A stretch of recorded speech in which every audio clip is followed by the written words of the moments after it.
내 두 눈 봐요. 꼬마야 정신 차려. 미안해요, 아저씨. Yujian, mantan member idol group yang sekarang lagi ngerintis karir jadi aktris, lagi berdiri di depan kaca ruang riasnya dengan muka panik setengah mati. Buat Jihan, penampilan itu nomor 1 dan harga mati. Pas manajernya ngasih tahu kalau berat badannya naik cuma 500 gram, gara-gara makan beberapa potong kimbap semalam, Jihan langsung panik. Buat orang biasa, naik setengah kilo mah nggak berasa apa-apa. Tapi buat Jihan, itu ancaman gede banget buat citra bahagianya yang selama ini harus kelihatan sempurna. Dia bahkan rela ngelakuin apa aja termasuk suntik pembuang lemak, cuma demi mastiin garis rahangnya kelihatan tirus dan flawless pas disorot kamera. Sambil ngeliatin bayangannya sendiri di cermin, Jihan senyum sinis. Dia emang seterobsesi itu sama kecantikannya sendiri.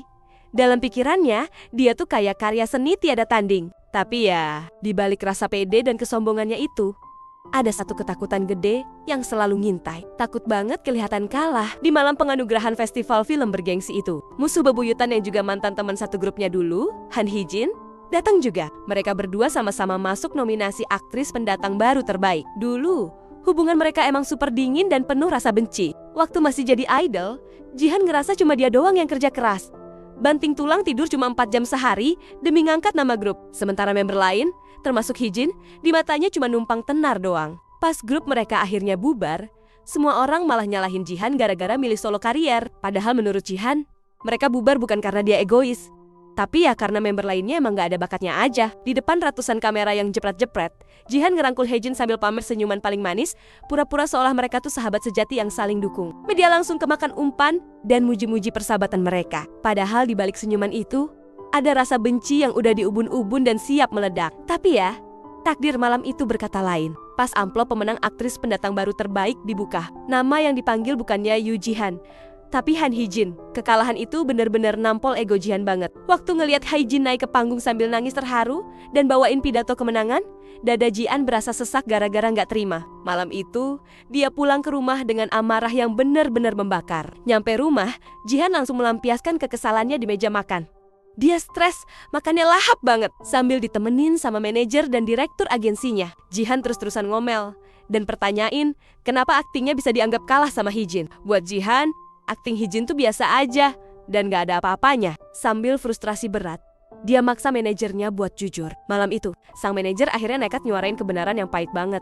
Manajernya bilang kalau Jihan emang pinter ngapalin naskah dan nurut sama arahan, tapi aktingnya tuh kerasa kosong dan gak ada jiwanya. Jihan emang bisa ketawa atau nangis kapan aja disuruh, tapi penonton gak bakal bisa ngerasain emosi karakter yang dia bawain. Dan biang kerok utamanya cuma satu, Jihan sama sekali gak punya empati. Dia terlalu egois, selalu berfokus sama dirinya sendiri dan gak pernah mau ngertiin perasaan orang lain atau nyoba berdiri di posisi orang lain. Gimana coba seseorang bisa ngehidupin karakter yang lagi menderita kalau dia sendiri aja nolak buat empati sama penderitaan orang lain? Ngedenger kritikan setajam itu, emosi Jihan makin gak terkontrol. Tapi jauh di dasar hatinya, omongan sang manajer bener-bener nancep dan membekas banget sebenarnya. Ketidakmampuan Jihan buat berempati itu bukannya kelainan dari lahir, melainkan benteng pertahanan yang kebentuk gara-gara trauma masa kecilnya. Dulu waktu Jihan masih kecil dan nyoba jadi anak baik yang empati sama temannya, ibunya malah marahin dia habis-habisan. Ibunya ngedoktrin ke kepala Jihan kecil kalau Jihan tuh gak boleh bersikap baik atau kasihan sama siapapun. Ibunya selalu negasin kalau mau dunia bersikap baik sama dia, Jihan harus jadi sosok yang dingin, cuek, dan gak butuh orang lain. Doktrin keras dari ibunya itulah yang akhirnya ngunci rapat-rapat hati. Jihan bikin dia tumbuh jadi cewek angkuh yang menutup rapat semua celah emosinya. Ibunya selalu negasin kalau mau dunia bersikap baik sama dia, Jihan harus jadi sosok yang dingin, cuek, dan gak butuh orang lain. Doktrin keras dari ibunya itulah yang akhirnya ngunci hati Jihan, bikin dia tumbuh jadi cewek angkuh yang menutup rapat semua celah emosinya. Besoknya, tekanan buat Jihan makin kerasa berat banget. Sutradara ngetop yang lagi ngagrap proyek film gede dikabarkan ragu buat ngajak Jihan gara-gara kualitas aktingnya dinilai kurang bernyawa. Direktur agensinya menyarankan Jihan untuk mengikuti konseling konselor untuk memperbaiki tingkat penjiwaannya dalam berakting. Konselor itu bernama Cha Yunan. Cha Yunan ini psikiater sekaligus konselor yang sifatnya dingin banget, tapi luar biasa jenius. Dia terkenal punya kemampuan buat baca pikiran dan ngebongkar emosi yang kependam di alam bawah sadar seseorang. Udah banyak aktor papan atas yang konsultasi ke dia dan berhasil tampil memukau banget. Setelah emosi tersembunyi, mereka dikulik habis-habisan sama Yunan. Awalnya, Jihan yang gengsinya setinggi langit jelas menolak ide buat pergi ke konselor. Buat Jihan, datang ke psikiater tuh sama aja kayak ngaku kalau dirinya lemah atau bermasalah. Tapi ya gara-gara rasa iri yang makin membakar ke Haejin, ditambah takut banget, karirnya makin terperosok, Jihan akhirnya nyerah juga. Jihan jalan masuk ke ruang konseling Yunan dengan sikap yang super defensif. Dia ngelipat tangannya, ngeliatin Yunan pakai tatapan meremehkan, dan berusaha keras mempertahankan topeng kehebatannya. Tapi ya, Cha Yunan jelas bukan orang sembarangan, yang gampang terkecoh sama gertakan luar. Tanpa basa-basi, Yunan nyuruh Jihan milih sebuah kartu warna. Dari pilihan kartu dan gestur tubuh Jihan, Yunan dengan tenang banget mulai nguliti kepribadian Jihan satu persatu. Yunan ngebongkar kalau Jihan tuh sosok yang sangat defensif, selalu pengen megang kendali penuh gara-gara takut kehilangan kontrol, dan pakai kesombongan cuma sebagai perisai buat ngelindungin rasa takutnya yang amat mendalam. Yunan mulai nyenggol area yang paling sensitif, masa kecil Jihan dan hubungannya sama orang tuanya. Tiap kali Yunan nyoba ngulik lebih dalam, Jihan langsung motong pembicaraan dan ngelak pakai nada tinggi. Jihan tetap kekeh kalau masa kecilnya tuh biasa-biasa aja dan gak ada yang perlu dibahas. Tapi makin keras Jihan ngelak, justru makin kelihatan jelas buat Yunan kalau disitulah letak luka lama yang selama ini ditutupi rapat-rapat. Yunan juga ngenotis gejala aneh pada Jihan. Kecemasan ekstrem yang selalu muncul tiap kali hujan turun, ditambah rasa takut luar biasa sama ruang tertutup dan kegelapan. Disebut respons klaustrofobia akibat trauma masa lalu yang belum pernah beres.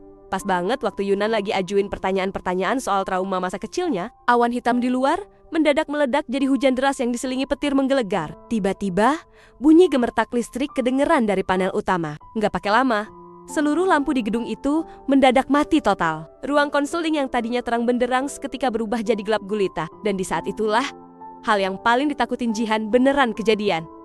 Sistem kunci pintu otomatis di klinik itu mati total gara-gara pemadaman listrik. Jihan terjebak di dalam ruangan sempit yang gelap gulita bareng Yunan. Kegelapan pekat plus suara hujan yang makin deras langsung memicu serangan panik luar biasa. Napasnya mulai ngos-ngosan, dadanya kerasa kayak ditindih batu gede, dan jantungnya berdegup kencang gak terkontrol. Rasa panik hebat menguasai dirinya. Topeng kesombongan yang selama ini dia pamerin hancur lebur cuma dalam hitungan detik. Di dalam kegelapan itu, Jihan kembali jadi sosok anak kecil yang ketakutan dan gak berdaya.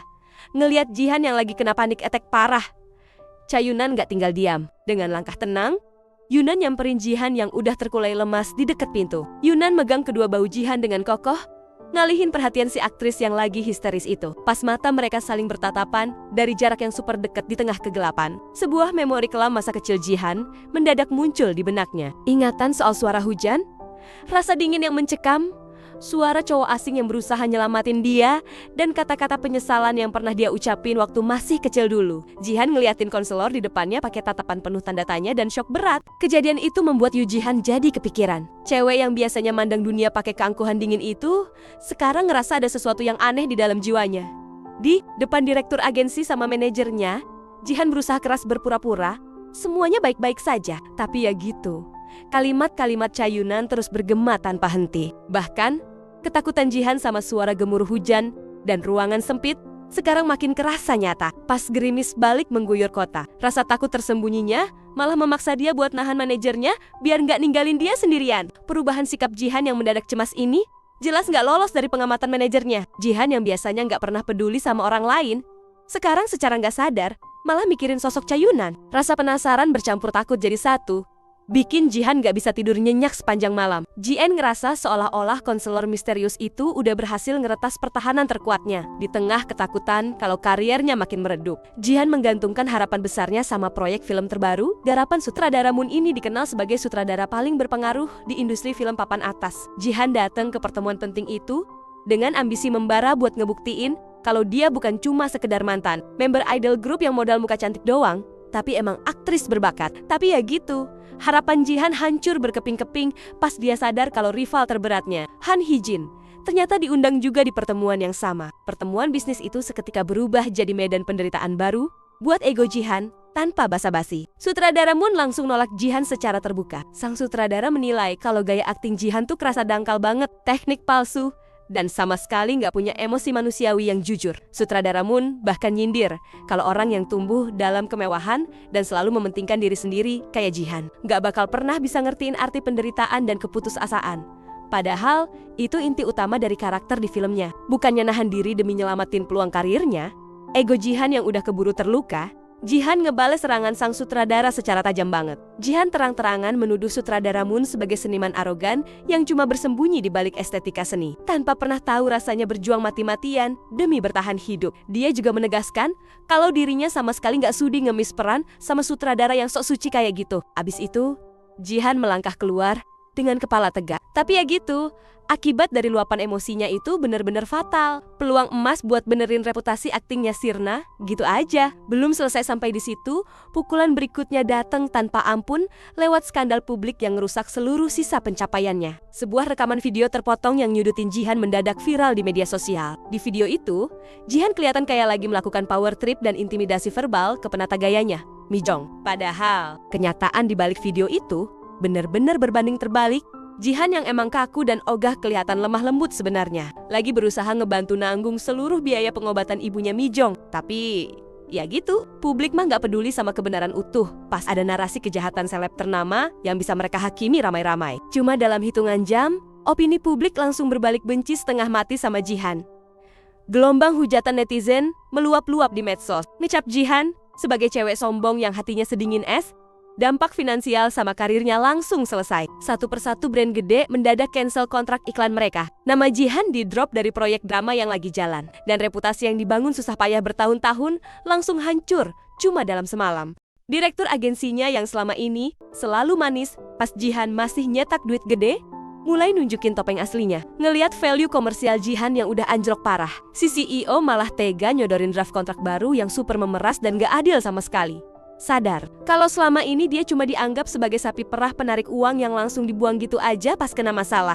Jihan milih buat nolak tawaran hina itu. Jihan memutuskan buat mutus semua hubungan kerja sama agensi dan langsung memecat manajernya. Sekalian, dia melangkah keluar dari kantor agensi dengan rasa pahit yang makin dalam. Baru sadar kalau di dunia entertainment yang gemerlap ini, nggak ada satu orang pun yang tulus berdiri di samping dia. Sekarang, tanpa naungan agensi, tanpa manajer, dan tanpa perlindungan hukum apapun, Jihan harus ngadepin badai kejatuhannya sendirian.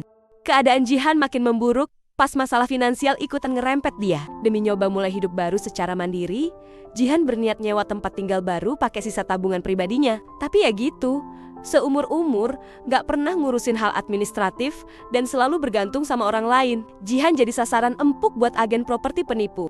Tanpa ngecek keabsahan dokumen kepemilikan dan sertifikat tanah secara teliti, Jihan langsung main serahin aja seluruh uang tunainya demi dapat rumah itu dengan cepat. Pas dia nyampe di lokasi rumah tersebut, sambil gerojok koper-koper bajunya, rumah yang dia kira udah disewa secara sah, ternyata zonk total. Dia kena tipu. Agen bodongnya kabur, ngebawa lari semua duitnya, sedangkan pemilik asli rumah itu emang gak pernah ada niatan buat nyewain rumahnya. Jihan terpaksa melangkah ke kantor polisi pakai pakaian serba tertutup rapid, berusaha ngelaporin kasus penipuan yang baru aja menimpanya. Pas Jihan lagi berusaha keras mempertahankan sisa-sisa harga dirinya sambil ngepalin tangan rapat-rapat, tiba-tiba ada sosok cowok yang melangkah dan berdiri pas di depannya Chajunan konselor psikologi yang kebetulan lagi ada di kantor polisi buat urusan lain mendadak muncul di tengah situasi yang menekan itu. Tanpa ragu sedikit pun, Yunan langsung ngambil alih keadaan. Pakai nada suara yang dingin tapi super berwibawa, Yunan menghadang orang-orang yang motoin secara ilegal dan ngingetin konsekuensi hukum plus tuntutan ganti rugi yang bisa ngejerat mereka. Ketegasan Yunan langsung bikin orang-orang itu kicap seketika dan refleks nyembunyiin HP mereka masing-masing. Setelah proses laporan di kantor polisi selesai, mereka berdua jalan keluar menuju area parkiran. Di sini, Jihan mulai nyoba buat ngebangun lagi benteng pertahanannya. Pakai sisa-sisa kesombongannya, Jihan terus berusaha nyakinin Yunan kalau kasus penipuan ini tuh cuman kerikil kecil yang gampang banget dia selesain. Sambil pura-pura, Jihan ngomong kalau dia tuh sosok yang kuat, nggak bakal bisa dijatuhin cuma gara-gara masalah sepele kayak gini, dan yakin bisa balik lagi ke puncak popularitas kapan aja. Tapi ya, Cha Yunan jelas bukan orang yang gampang kemakan sandiwara luar yang dipamerin Jihan. Yunan mendadak ngentiin langkahnya. Tanpa ada nada ngehakimi atau meremehkan sama sekali, Yunan melontarkan satu pertanyaan sederhana. Apakah dia ngerasa baik-baik aja? Di tengah seluruh kehancuran hidup yang lagi menimpanya, pertanyaan sederhana itu benar-benar ngebongkar paksa topeng kesempurnaan yang selama ini Jihan pertahanin. Seluruh benteng emosional yang dia bangun dari kecil, doktrin keras ibunya, tuntutan industri hiburan yang maksa dia tampil flawless, sampai rasa takut kelihatan lemah, seketika hancur berantakan gitu aja. Air mata yang selama ini ditahan Jihan akhirnya meledak. Gak bisa dibendung lagi. Jihan nangis histeris. Jihan sewa rumah murah. Gak sempet ngecek denah pemukiman. Pas nyewa ternyata pintu rumah barunya ternyata persis berhadapan sama unit punya Cha Yunan. Pagi itu, pas Jihan keluar ruangan dengan muka tertutup rapat, dia papasan langsung sama Yunan. Cowok itu lagi ribet ngebujukin ponakannya, Hayul, yang kekeh nggak mau ngelepas mahkota mainannya pas mau berangkat. Kesalahpahaman besar mendadak terjadi, gara-gara Hayul memanggil Yunan dengan sebutan ayah. Mendengar hal itu, Jihan langsung menyimpulkan kalau Hayul adalah anak kandung Yunan, dan Yunan sebenarnya sudah pernah menikah. Merasa dibohongi dan ditipu, Jihan jadi gelisah, emosi, dan kesal setengah mati karena menganggap Yunan selama ini telah menyembunyikan status keluarganya. Pas malam harinya, penderitaan Jihan berasa makin lengkap gara-gara listrik sama pemanas di unit barunya mendadak mati total. Gara-gara kelalaiannya sendiri pas ngurus administrasi, Jihan terpaksa terjebak di kegelapan, plus hawa dingin malam yang lumayan nusuk. Cha Yunan yang sempat keluar unit buat ngecek keadaan, nemuin Jihan lagi menggigil di tengah kegelapan karena nggak tega ngelihat kondisinya. Yunan tanpa ragu langsung ngajak Jihan masuk buat ngungsi sebentar ke rumahnya yang jauh lebih hangat. Pas masuk ke rumah Yunan yang hangat dan tercium aroma masakan, Jihan berasa kayak masuk ke dunia yang beda banget. Sebagai orang yang selama belasan tahun ngejalanin diet ketat dan pantang makan karbo lewat jam 6 sore, dia cuma bisa duduk diam ngeliatin sepiring kari hangat, suasana rumah yang sederhana, plus interaksi manis antara Yunan dan Hayul, perlahan mulai ngikis gengsi yang selama ini ngebungkus diri Jihan. Ngeliat Hayul makan dengan ceria, ada rasa hangat yang belum pernah Jihan rasain sebelumnya. Tapi tepat di momen itu, suasana hangat yang baru aja kebentuk seketika buyar pas pintu depan kebuka, dan adiknya Yunan melangkah masuk. Pandangan adiknya langsung tertuju ke Jihan yang lagi duduk di meja makan. Cuma dalam hitungan detik, raut mukanya berubah drastis dari kaget jadi kelihatan takut, marah, dan trauma banget. Suasana ruangan seketika berubah jadi canggung dan tegang parah. Niat ngelindungin adiknya biar nggak shock, Yunan nyuruh Jihan buat stop makan dan keluar dari rumahnya detik itu juga. Sekaligus ngerasa terhina sama perubahan sikap Yunan yang drastis banget itu. Akhirnya keluar dengan perasaan sakit hati, tanpa tahu alasan pasti di balik pengusiran tersebut. Di balik pintu rumah yang tertutup rapat, rahasia kelam keluarga Cha Yunan akhirnya terbongkar. Kehadiran Jihan yang nggak disengaja itu ternyata ngebuka lagi luka lama dalam hidup mereka. Usut punya usut. Tragedi bertahun-tahun lalu yang merusak masa depan keluarga Yunan ternyata berhubungan langsung sama masa lalu Yu Jian. Kejatuhan karir Jihan makin diperparah sama tingkah mantan direktur agensinya. Manfaatin celah hukum pas Jihan keluar dan skandal videonya lagi rame di medsos, si direktur malah ngelayangin tuntutan ganti rugi sampai miliaran rupiah buat ganti kerugian iklan dan proyek drama yang batal. Nggak cuma itu, orang-orang yang selama ini dia percaya kayak manajer sama penata gayanya malah terang-terangan pindah haluan, ngebantu aktris rivalnya. Tanpa perlindungan hukum dan tanpa duit sepeser pun, Jihan makin sadar kalau di mata dunia hiburan, dia tuh cuma sekadar barang yang langsung dibuang gitu aja, pas udah nggak bernilai lagi. Kepepet ancaman bangkrut dan utang ganti rugi yang makin numpuk, Jihan terpaksa nelan bulat-bulat gengsinya yang setinggi langit. Lewat bantuan penulis naskah senior yang pernah dia bantu dulu, Jihan nekat ikutan audisi buat peran pendukung kecil bernama Hiju. Karakter Hiju ini terbilang tragis, cewek yang selalu nyembunyiin rasa sakitnya di balik senyuman pahit, dan rela ngorbanin perasaannya demi orang yang dia sayang. Tapi pas di ruang audisi, para sutradara malah ngeliatin Jihan pakai tatapan ragu dan curiga. Menurut mereka, cewek egois dan angkuh kayak Jihan gak bakal bisa ngerti atau meragakan rasa sakit yang tulus dari karakter yang harus ngorbanin jiwanya kayak gitu. Metode konselingnya yang agak ekstrem, yang suka ngegali emosi terpendam pasiennya, malah berbuntut panjang pas salah satu pasiennya nekat nusuk seorang pelaku kejahatan. Gara-gara itu, Yunan dipanggil sama Dewan Etik Asosiasi Psikologi dan terancam dicabut izin praktiknya karena dinilai ngasih bimbingan yang berbahaya. Tapi bukannya sibuk nyelamatin diri sendiri, Yunan malah diem-diem nyamperin si korban penusukan di rumah sakit. Pakai gertakan hukum, plus ngebongkar rekam jejak penipuan yang pernah dilakukan si korban. Yunan berhasil maksa cowok itu buat nandatanganin kesepakatan damai. Alhasil, pasiennya bisa bebas dari ancaman penjara. Sementara Yunan sendiri yang rela nanggung semua denda dan biaya medisnya pakai kantong pribadi. Puncak masalah keluarga Yunan meledak lagi. Pas suatu malam, tangisan adiknya kedengeran tembus sampai luar dinding unit mereka. Adiknya yang udah gak kuat lagi nahan beban mental, langsung meluapin semua amarahnya ke Yunan di lorong. Dia mempertanyakan, kenapa penderitaan kayak gak pernah berhenti ngerusak hidup mereka? Padahal orang yang dianggap bertanggung jawab atas tragedi itu malah hidup enak dan mewah. Ngadepin semua omelan dan keputusasaan keluarganya, Yunan cuma bisa berdiri terpaku. Dia meluk adiknya erat-erat sambil senyum pahit berusaha tetap tegar dan jadi sandaran buat keluarganya. Padahal jiwanya sendiri udah hancur banget. Dari balik celah pintu unitnya yang rada kebuka, Jihan ngeliat dan ngerasain langsung betapa hancurnya emosi Yunan saat itu. Pas Jihan ngeliat wajah Yunan yang senyum pahit di tengah tangisan adiknya, dia mendadak sadar akan satu hal gede. Ekspresi Yunan senyuman penuh rasa sakit, pengorbanan, dan ketabahan itu ternyata wujud nyata dari karakter Haiju yang sempat gagal dia pahami pas audisi. Buat pertama kali dalam hidupnya, rasa empati yang benar-benar tulus muncul di dada Jihan. Dia bukan cuma mikirin akting lagi, tapi beneran ngerasain dan ikut sedih sama beban berat yang dibawa Yunan. Memori kelam soal kecelakaan di masa lalu balik lagi ngebayangin tidur Yunan lewat mimpi buruk yang kerasa nyata dan mencekam banget. Suara panik di tengah situasi darurat malam itu.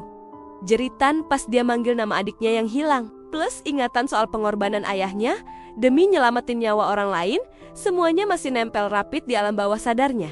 Tragedi masa kecil inilah yang jadi pemicu luka emosional mendalam buat Yunan. Hal itu juga yang bikin dia tumbuh jadi sosok konselor yang selalu nanggung beban penderitaan orang lain secara berlebihan. Tanpa disadari, kilasan ingatan itu ternyata jadi benang merah tersembunyi yang ngikat takdir Yunan sama kehidupan Yu Jihan. Sementara itu, Yu Jihan mulai nyadar ada hal aneh yang kejadian tiap kali dia lagi di dekat Yunan. Rasa penasaran bikin Jihan nyari tahu kenapa dia bisa ngerasain kesedihan, rasa takut, sama kepedihan batin si konselor. Lewat penjelasan psikologi soal fenomena transfer emosi atau penularan perasaan, Jihan akhirnya paham kalau gejolak batin yang dia rasain tuh bukan sekadar ilusi tanpa alasan. Itu ternyata bentuk kepekaan empati luar biasa yang mendadak mekar di dalam jiwanya. Kepekaan misterius ini ngebawa perubahan emosi yang lumayan gede. Cewek yang dulunya dingin, egois dan cuek bebek itu sekarang malah bisa peka dan paham sama kedalaman luka hati orang-orang di sekitarnya.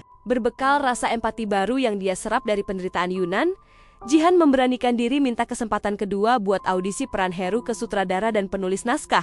Pas masuk ke ruang latihan, Jihan gak lagi berakting pakai teknik hafalan atau ekspresi palsu yang kosong. Dia menyalurkan semua rasa sakit, rasa bersalah, dan ketabahan pahit yang dia rasain dari Yunan langsung ke dalam karakter Hiju. Penampilannya yang benar-benar hidup, jujur, plus dipenuhi air mata penyesalan, berhasil bikin seisi ruangan melongo dan syok berat. Sutradara sama penulis naskah pun jadi saksi perubahan akting yang benar-benar luar biasa dari seorang Yu Jihan. Tapi ya gitu, keajaiban akting Jihan tetap harus kebentur kenyataan pahit politik industri hiburan yang kejam banget. Meskipun penulis naskahnya tersentuh banget sama akting Jihan, pihak produser udah terlanjur mutusin buat ngasih peran Hiju ke aktris lain dari agensi gede sebagai bagian dari paket kesepakatan penunjukan aktor utama.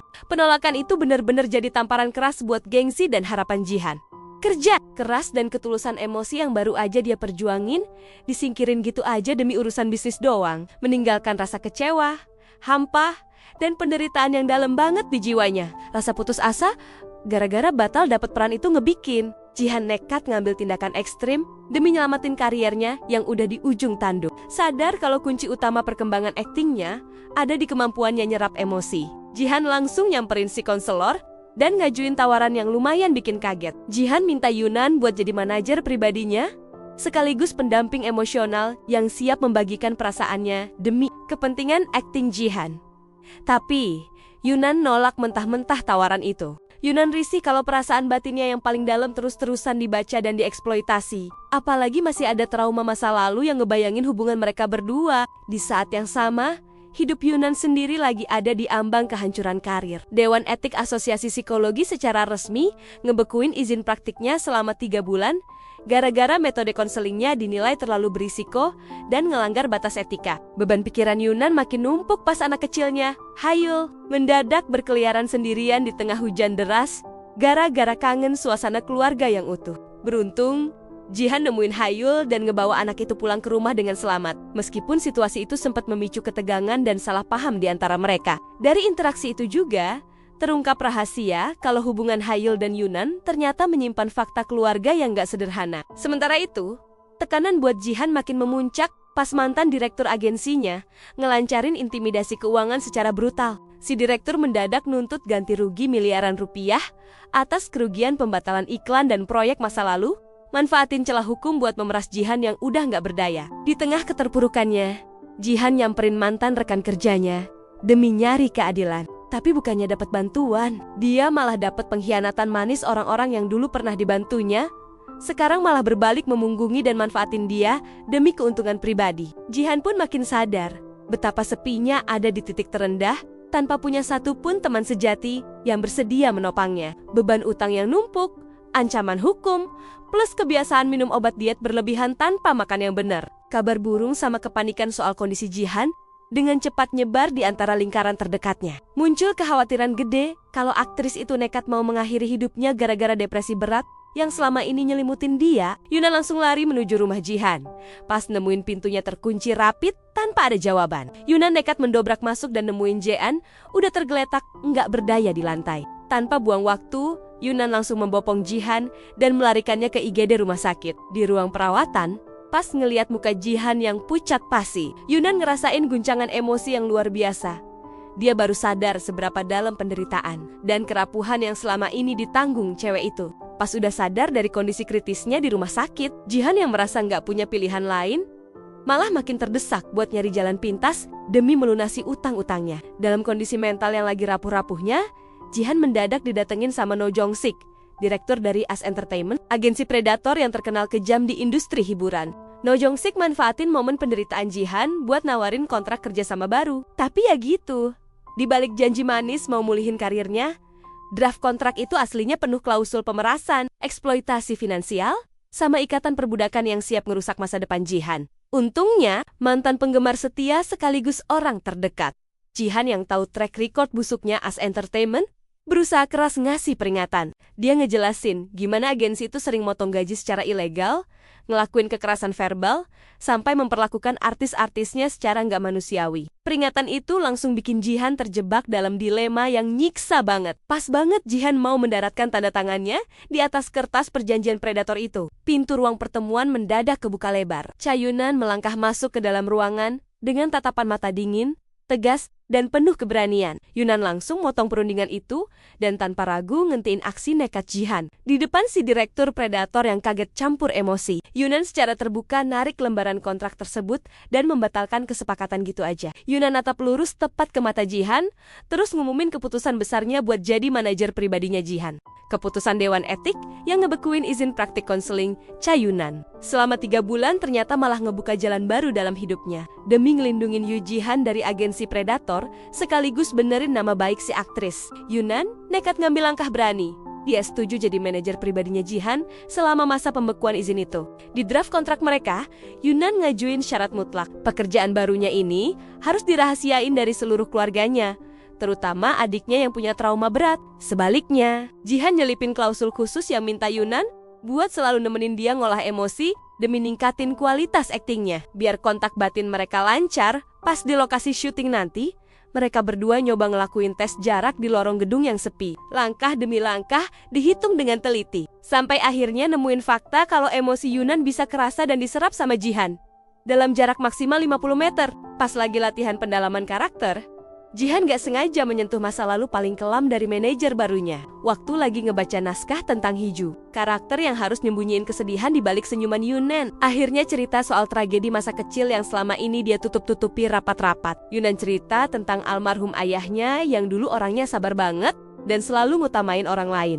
Dengan suara bergetar, Yunan ngaku ngerasa bersalah banget atas kecelakaan fatal pas dia masih SD, di mana rasa penasaran anak-anak malah berujung merenggut nyawa ayahnya. Rasa sedih dan penyesalan mendalam dari Yunan itu langsung nyerap ke diri Jihan, sampai bikin si aktris nangis terisak-isak kayak ngerasain penderitaan itu sendiri. Di tengah tangisan Jihan, Yunan ngasih tahu satu rahasia penting. Natap mata secara langsung dan fokus ternyata bisa langsung mutusin arus transfer emosi yang berlebihan itu. Tapi pas hari pertama syuting dimulai, malah ada hal aneh yang kejadian dan bikin rencana mereka berantakan. Pas Jihan berdiri di depan kamera buat adegan emosional yang udah dilatih matang-matang, saluran emosinya mendadak mampet. Dia nggak bisa nyerap gelombang perasaan Yunan yang berdiri 50 meter di dekatnya. Malah sebaliknya, kontak batin mereka berbalik total. Sekarang justru Yunan yang bisa ngerasain dan ngedenger jelas rasa panik, takut, sama suara hatinya Jihan. Jihan sendiri malah hampa emosi dan bingung parah. Gara-gara itu, Jihan jadi kaku banget pas nyampein dialog, lupa naskah, dan berkali-kali bikin kesalahan, sampai bikin sutradara dan seluruh kru syuting habis kesabaran. Pihak sponsor yang khawatir sama citra produk mereka gara-gara skandal yang masih ramai, mendesak tim produksi buat ngambil tindakan tegas demi ngamantin uang mereka. Tanpa mikir panjang, sutradara langsung mutusin buat ngeluarin Jihan dari proyek drama itu. Dipecat mendadak di depan umum, jelas bikin gengsi Jihan hancur banget. Dari luar, Jihan emang berusaha tetap tegar dan pura-pura cuek, sambil ngaku-ngaku kalau dari awal, dia emang gak berminat sama proyek itu. Tapi lewat sambungan emosi yang terbalik tadi, Yunan bisa ngerasain seberapa hancur, takut, dan kesepiannya Jihan di balik topeng gengsinya itu. Ngerasain betapa putus asanya Jihan, Yunan gak mau tinggal diam dan ngebiarin aktrisnya itu makin hancur gara-gara fitnah media. Pakai keahliannya di bidang psikologi, Yunan ngecek ulang video kontroversial yang bikin nama Jihan hancur. Dari situ, dia nemuin kejanggalan dari cara Jihan marah-marah. Biasanya, orang yang lagi emosi berat omongannya bakal berantakan dan ngulang-ngulang karena lepas kendali. Tapi di video itu, kalimat yang diucapin Jihan malah rapi dan terstruktur banget. Kayak orang lagi ngapalin naskah, Yunan pun nyimpulin kalau video itu emang sengaja dimanipulasi sama mantan agensinya buat nekan Jihan sebelum kontraknya habis. Hal ini sekaligus ngebuka mata Jihan kalau selama ini dia cuma jadi korban manipulasi. Buat ngebantah gosip miring yang udah kadung nyebar, Yunan sama tim kecilnya mulai nyusun strategi buat benerin nama baik Jihan. Yunan ngotak-ngatik masa lalu Jihan dan nemuin bukti kebaikan yang selama ini sengaja disembunyiin dari media. Ternyata, selama 5 tahun belakangan, Jihan rutin nyumbang dana sampai ratusan juta secara anonim buat ngebantu biaya pengobatan anak-anak penderita kanker di rumah sakit. Yunan langsung kerjasama bareng media terpercaya buat ngerilis bukti-bukti itu secara bertahap. Efeknya instan banget, gelombang hujatan di medsos mulai mereda, dan netizen pelen-pelen berbalik simpati sekaligus respect lagi sama Jihan. Ketulusan hati Jihan diuji lagi pas dia lagi ada di lingkungan rumah barunya. Pas lagi jalan ngelewatin taman bermain yang sepi, Jihan ngeliat Hayul lagi dipojokin dan diejek temen-temennya gara-gara nggak pernah kelihatan bareng ibunya. Nggak peduli statusnya sebagai artis atau takut kena sorotan negatif, Jihan langsung maju dan pasang badan buat Hayul. Pakai gaya angkuhnya yang sekarang berubah jadi protektif, Jihan ngaku tegas kalau dia itu ibunya Hayul sampai bikin anak-anak penindas itu takut dan langsung kabur. Habis itu, mereka lanjut makan bareng. Momen ini bikin Jihan sadar betapa murninya kasih sayang anak kecil yang tetap sayang sama ibunya, terlepas dari segala kekurangan yang ada. Di sisi lain, Yunan tetap pegang janjinya buat balikin Jihan ke puncak popularitas dalam waktu 3 bulan. Dia nyamperin sutradara Moon yang lagi nyiapin proyek film layar lebar terbaru. Yunan gak minta keistimewaan apa-apa. Dia cuma mohon biar Jihan dapat kesempatan yang adil buat ikutan audisi terbuka. Tapi masalahnya, peran yang tersisa cuma peran pendukung. Parahnya lagi, posisi pemeran utamanya udah diisi sama Han Hae-jin, aktris rival yang selama ini jadi musuh bebuyutan Jihan. Ini jelas jadi ujian berat yang nuntut Jihan buat nurunin gengsi dan mulai lagi semuanya dari nol. Keputusan buat ngambil peran pendukung di bawah bayang-bayang Han Hae-jin sempat bikin Jihan nolak keras. Dia ngerasa gengsinya sebagai mantan bintang papan atas kayak diinjak-injak di depan rivalnya sendiri. Tapi Yunan ngasih reality check yang ngena banget buat Jihan. Yunan negasin kalau aktor sejati itu gak diukur dari seberapa sering dia jadi pusat perhatian, tapi dari keberaniannya menyelami emosi dan nerima kekalahan dengan tegar. Menurutnya, dengan naklukin peran pendukung yang penuh konflik batin, Jihan justru bisa ngebuktihin kualitas akting yang sesungguhnya sekaligus dapat pengakuan dari publik dan kritikus. Pas lagi nyiapin diri buat audisi penting itu, Jihan sama Yunan duduk bareng di ruang latihan buat nyari tahu kenapa transfer emosi mereka ngaco, dan malah kebalik setelah ngebandingin segala hal, mulai dari tempat, waktu, cuaca, sampai kondisi psikologis mereka tetap nggak nemu pola yang jelas. Tapi pas ngeliat detail kejadiannya lebih dalam, Jihan baru sadar, satu-satunya benang merah dari semua fenomena itu. Pemicu utama yang ngunci dan ngubah gelombang emosi mereka ternyata adalah kontak fisik yang intim, yaitu ciuman gak sengaja. Pas, Jihan pingsan di pelukan Yunan, serta momen kedekatan emosional mereka sebelumnya. Penemuan itu ngebawa mereka ke satu kesimpulan yang lumayan bikin kaget. Biar arus emosi mereka balik normal, dan transfer emosinya lancar. Jihan natap lurus tepat ke mata manajernya, terus makin mendekat, dan sengaja nyium Yunan. Ciuman kali ini bukan cuma tindakan refleks, tapi jadi tanda keberanian Jihan buat mulai ngebuka hatinya dan siap berjuang bareng Cayunan di lembaran yang baru.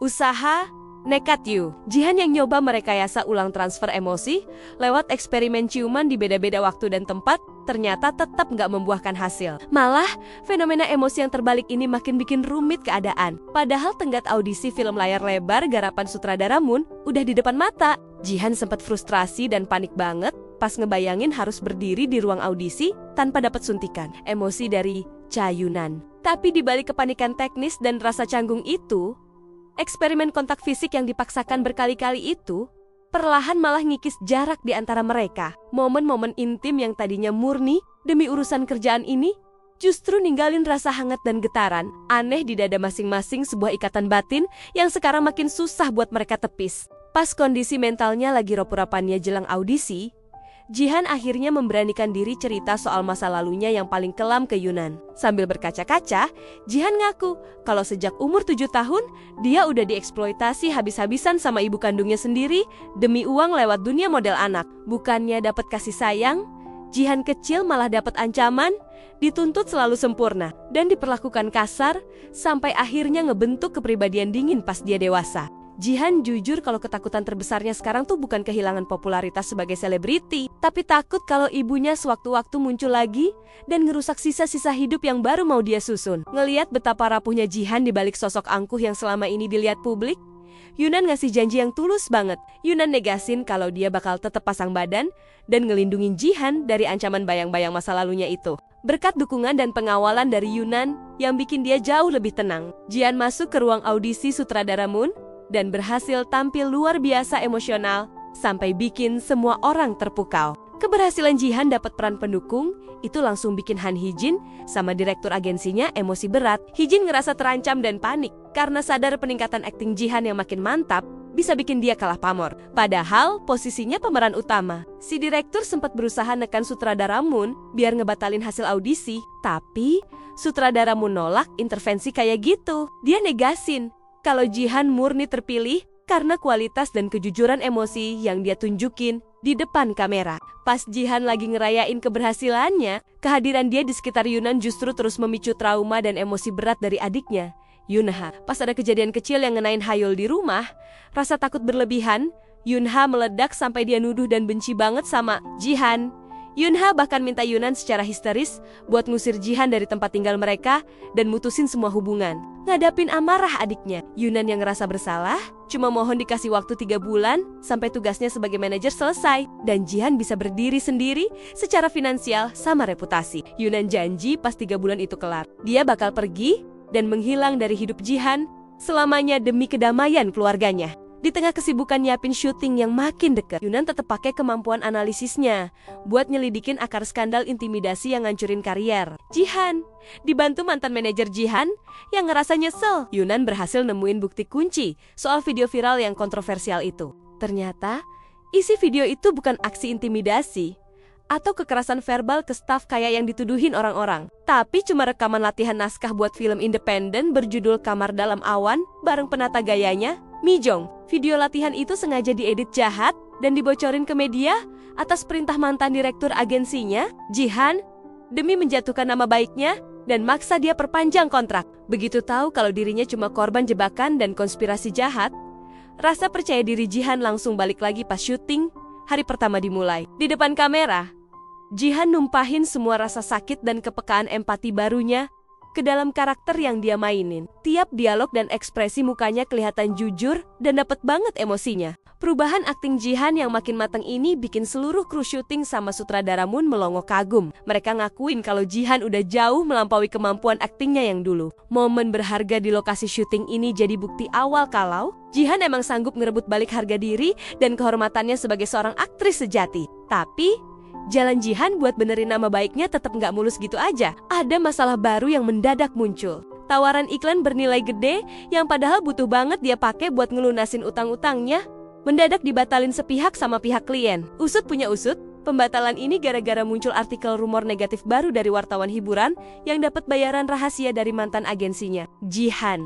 Rasa kecewa berat sama capek sempat bikin mental Jihan down lagi. Ngelihat kondisi aktrisnya yang lagi rapuh, Yunan ngajak Jihan istirahat sebentar sambil nikmatin suasana malam di tepi sungai Han, di bawah indahnya pendar lampu kota. Yunan ngasih dukungan moral yang tulus banget. Yunan ngeyakinin Jihan kalau kebenaran pasti bakal segera terungkap, sekaligus negasin kalau dia percaya penuh sama kejujuran dan kebaikan hati Jihan. Di balik momen hangat dan nyaman yang mulai kebangun di antara mereka, Jian justru dapat info yang bikin shock soal masa lalu Cha Yunan. Lewat cerita ternyata, kecelakaan maut bertahun-tahun lalu itu nggak cuma ngerenggut nyawa ayahnya Yunan, tapi juga bikin kakaknya mengalami kelumpuhan permanen di bagian kaki dari teman deket Yunan. Jihan akhirnya tahu rahasia kelam yang selama ini disembunyiin. Yang makin bikin Jihan kena guncangan mental hebat, dia baru nyadar kalau tragedi yang merusak masa depan keluarga Yunan itu ternyata berhubungan erat sama kejadian di masa kecilnya sendiri. Jihan benar-benar terpukul pas tahu kalau dirinya ternyata ikut terlibat dalam luka mendalam yang ditanggung keluarga Yunan. Kenyataan pahit kalau keberadaan dirinya ternyata jadi sumber penderitaan utama buat keluarga Yunan bikin dada. Jihan kerasa nyesek banget sama rasa bersalah dan penyesalan. Puncak konflik emosi di antara mereka akhirnya meledak pas lagi duduk bareng bahas naskah adegan perpisahan buat film. Di naskah itu diceritain kalau si tokoh utama milih pergi ninggalin cewek yang dia sayang demi ngelindungin. Cewek itu dari penderitaan yang lebih gede. Pas Yunan ngasih pandangan kalau keputusan pergi demi kebaikan pasangan itu adalah bentuk pengorbanan yang mulia, Jian langsung nolak keras sambil emosi. Buat Jian, tindakan ninggalin seseorang pakai alasan demi kebaikan atau rasa bersalah itu cuma kebohongan, rasa takut, dan pengkhianatan yang gak bakal pernah bisa dimaafin. Jihan negasin kalau emang beneran sayang dan menghargai seseorang, ya harus tetap bertahan di sisinya. Nggak peduli seberapa berat dan hancurnya badai penderitaan yang harus mereka hadapi. Penyelidikan mendalam yang dilakuin Cha Yunan bareng tim kecilnya akhirnya nemuin titik terang penting buat ngebuka kebenaran di balik skandal. Intimidasi Gapjil yang ngerusak nama baik dan karirnya Yu Jihan. Lewat pelacakan riwayat transaksi bank milik si penata gaya, Mi Jong, mereka nemuin bukti mutlak adanya aliran dana bernilai fantastis. Uang itu ditransfer secara rahasia sama Han Hye-jin persis beberapa hari sebelum video Gapjil itu meledak dan viral di medsos. Kenyataan pahit ini ngebongkar fakta kejam kalau tuduhan yang selama ini ngancurin hidup Jihan tuh bukan sekadar salah paham, tapi murni konspirasi jahat yang dirancang rapi sama Han Hye-jin dan Cheo Kim demi nyingkirin Jihan dari dunia entertainment. Tahu siapa dalang utama di balik penderitaannya? Emosi Jihan langsung meledak. Rasa nggak berdaya dan malu yang nyiksa dia berbulan-bulan seketika berubah jadi kobaran amarah yang membakar jiwanya. Rasa dikhianati sama orang-orang terdekat bikin amarah Jihan udah ada di puncaknya dan nggak bisa lagi ditahan pakai akal sehat. Pas ketemu langsung sama Han Hye-jin di lokasi syuting, adu mulut yang tadinya panas malah makin gak terkontrol sampai berujung keributan fisik di depan banyak orang. Pihak Han Hye-jin bareng direktur Kim Jong dari awal emang nyari celah buat ngancurin. Jihan secara permanen langsung licik ngerekam seluruh keributan itu pakai HP. Video itu dipotong-potong sedemikian rupa biar Jihan kelihatan kayak aktris temperamental yang ngelakuin kekerasan ke rekan kerjanya. Direktur Kim langsung gerak cepat ngerencanain konferensi pers gede-gedean demi ngabisin sisa-sisa harga diri Jihan.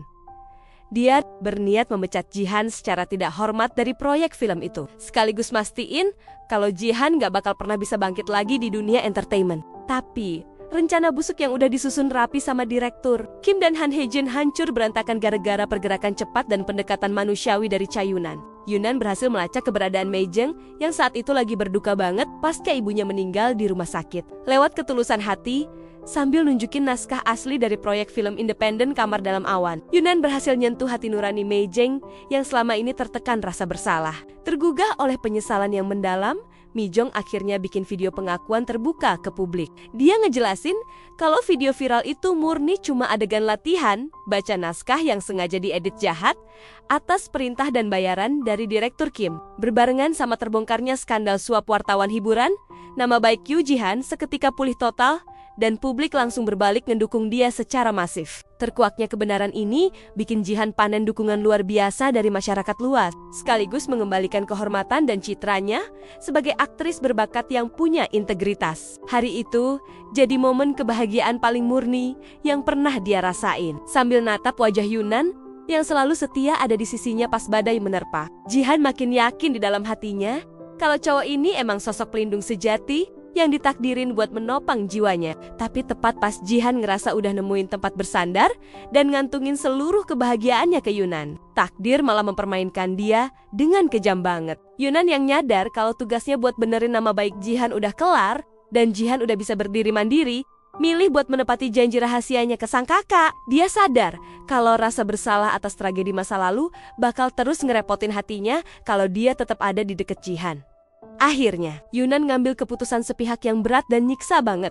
Pas subuh-subuh yang dingin sebelum fajar, Yunan ngerapiin barang-barangnya. Terus pergi ninggalin rumah mereka secara diam-diam, tanpa ninggalin selembar surat atau ucapan perpisahan sama sekali. Kepergian yang mendadak itu seketika bikin hati Ji-han hancur berkeping-keping. Ji-han langsung jatuh ke dalam keputusasaan sama rasa kesepian yang dalam banget. Sorotan media pujian publik sama tawaran proyek gede yang mulai berdatangan udah nggak ada artinya lagi buat Ji-han.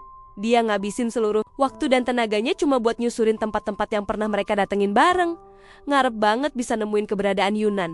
Sambil terus nangis sesenggukan, Ji-han ngirimin puluhan pesan suara ke HP Yunan. Dia mohon-mohon dan meratap biar Yunan mau balik lagi. Ji-han janji bakal maafin kelakuan Yunan yang main pergi gitu aja tanpa pamit. Sampai suatu hari, terjadi insiden di lokasi syuting yang bikin Ji-han cedera dan harus dilarikan ke rumah sakit. Ngedenger kabar kalau cewek yang dia sayang terluka, Yunan yang gak sanggup nahan rasa paniknya, mendadak muncul di ruang perawatan. Tapi pas Ji-han nyambut dia sambil nangis bahagia dan berusaha meluk, Yunan malah mundur dan membentengi diri dengan sikap yang dingin banget.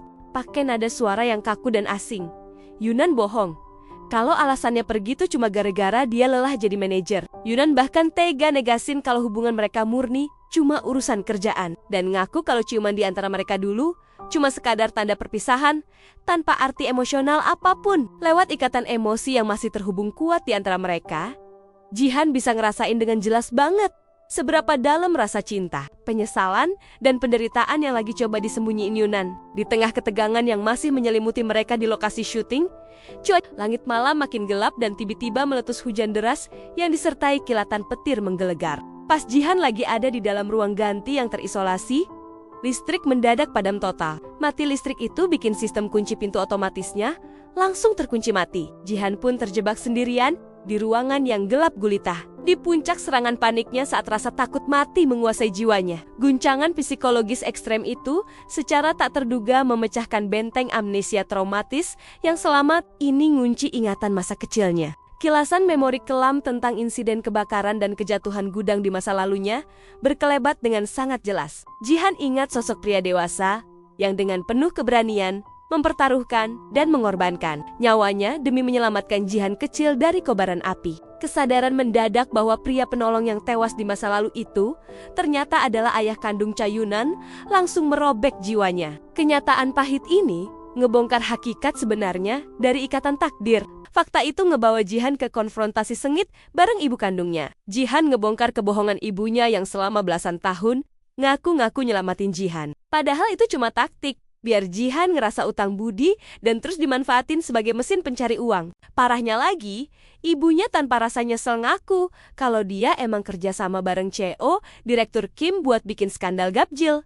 Tujuannya jahat banget, bikin Ji-han hancur sampai nggak punya pilihan selain balik pasrah di bawah kendalinya. Tapi rasa sakit itu justru bikin Ji-han makin berani. Nyadar kalau dia udah terlalu lama nyiksa diri demi dapat validasi dari ibu yang gak pernah tulus, Ji-han ngambil langkah hukum tegas. Dia mutusin semua kontrak, pengurusan aset, dan hubungan keagenan bareng ibunya secara permanen demi ngambil alih kendali atas hidupnya sendiri. Sayangnya, rasa bersalah atas kematian ayahnya Yunan tetap bikin Ji-han kepikiran sampai ngerasa gak layak buat dicintai. Dalam keputusasaan, Jihan mendadak hilang tanpa jejak dan ninggalin HP-nya. Yunan yang tahu kondisi mental Jihan lagi rapuh, langsung panik setengah mati karena takut Jihan nekat ngakhiri hidupnya. Rasa takut kehilangan bikin Yunan nyeselin sikap dinginnya selama ini. Dia berjanji gak bakal nahan cintanya lagi kalau bisa ketemu Jian, nginget kenangan masa lalu. Yunan langsung meluncur ke tempat pemancingan terpencil di pinggir kota, tempat pelarian yang pernah diceritain Jihan. Di sana, Yunan nemuin Jihan yang lagi berdiri rapuh natap air, sambil nangis sesenggukan. Jihan ngaku kalau semua ingatannya udah balik dan ngerasa bersalah banget karena ngerasa dialah penyebab kematian ayahnya Yunan. Tapi bukannya marah, Yunan justru meluk Jihan erat-erat dan ngasih pengampunan yang tulus. Yunan ngeyakinin kalau itu murni musibah dan almarhum ayahnya berkorban biar Jihan bisa hidup bahagia, bukan malah tersiksa rasa bersalah seumur hidup. Gak cuma Yunan, kakaknya Yunha juga pelan-pelan mulai ngebuka hati, ngeliat ketulusan cinta mereka dan penderitaan batin. Jihan, Yunha sadar kalau terus-terusan benci gak bakal bisa nyembuhin kakinya atau ngebawa ayahnya balik. Yunha akhirnya melepaskan semua dendam demi kesembuhan keluarga mereka. Terbebas dari trauma dan ikatan toksik ibunya, Jihan bangkit lagi di dunia seni peran sebagai seniman sejati. Aktingnya yang murni, jujur, dan penuh empati bikin penonton sama kritikus film terpukau hebat, sampai diakui sebagai aktris papan atas. Di akhir cerita, Yunan berdiri di ruang kuliah psikologi sambil ngejelasin arti empati sejati, yaitu keberanian buat tetap hadir dan berdiri di samping seseorang di tengah kegelapan jiwa mereka. Jihan dan Yunan akhirnya melangkah bareng menatap masa depan, saling menggenggam tangan tanpa rahasia, topeng gengsi, atau rasa bersalah lagi. Dua jiwa yang dulu sama-sama terluka, kini menemukan tempat pulang dan kesembuhan sejati di dalam pelukan cinta yang abadi.